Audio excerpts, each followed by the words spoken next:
নির্বাচন পিছিয়ে দিতে চান তারা বাংলাদেশের জাতীয় স্বার্থের বিরুদ্ধে দাঁড়িয়ে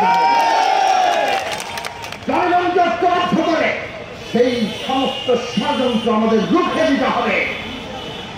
আজকে সেই শপথ আপনারা গ্রহণ করুন এবং সেই শপথ যদি আমরা ঠিক মতো নিতে পারি, যত ষড়যন্ত্রই হোক, শেখ হাসিনা ওই ভারতে বসে সেই ষড়যন্ত্রই করুক না কেন, যত আতঙ্ক সৃষ্টি করার চেষ্টা করুক না কেন, আমাদের জনগণের ঐক্যবদ্ধ শক্তি, জুলাইয়ের শহীদদের রক্তের ঋণ আমরা যারা বহন করি, তারা এই সমস্ত ষড়যন্ত্র মোকাবেলা করে আগামী দিনে বাংলাদেশের গণতান্ত্রিক ব্যবস্থা প্রতিষ্ঠা করবো, নির্বাচন সফল করবো, সেই অঙ্গীকার আমরা ঘোষণা করছি।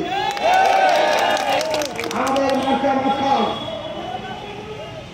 মাথালের জয় হবে, সবাই মাথালটা একটু উঁচু করে দাঁড়ান।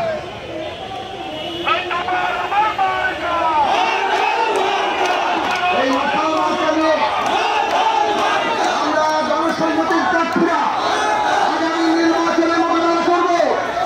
এই দেশের জনগণের প্রতি আমরা আহ্বান জানাই, জনগণের বৃহত্তর স্বার্থের বাইরে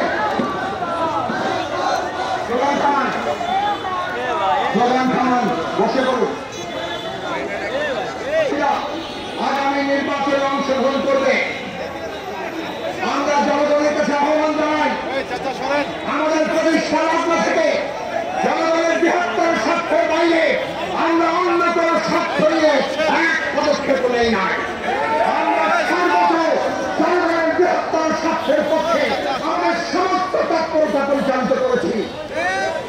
আর সে কারণে আজকে বাংলাদেশের মানুষের বৃহত্তর স্বার্থ নিতে আমাদের দেশে ন্যায় বিচার প্রতিষ্ঠা করতে, খেটে খাওয়া মানুষের ন্যায্য হিংসা প্রতিষ্ঠা করতে, দেশের সকল শ্রেণী, ধর্ম, বর্ণ, জাতি, লিঙ্গীয় পরিচয় নির্বিশেষে সকল মানুষের মর্যাদা অধিকার প্রতিষ্ঠার লক্ষ্যে, আমাদের দেশের ঘৃণার রাজনীতির বিরুদ্ধে, দেশের লুটপাটতন্ত্র অবসানের কারণ লক্ষ্যে, দুর্নীতির অবসানের লক্ষ্যে, এই দেশের স্বাধীনতা, সার্বভৌমত্ব এবং মর্যাদা প্রতিষ্ঠিত সমুন্নত রাখার লক্ষ্যে আপনারা বাংলাদেশের এমন একটা গণতান্ত্রিক রাজনৈতিক বন্দোবস্ত প্রতিষ্ঠার পক্ষে এগিয়ে আসবেন।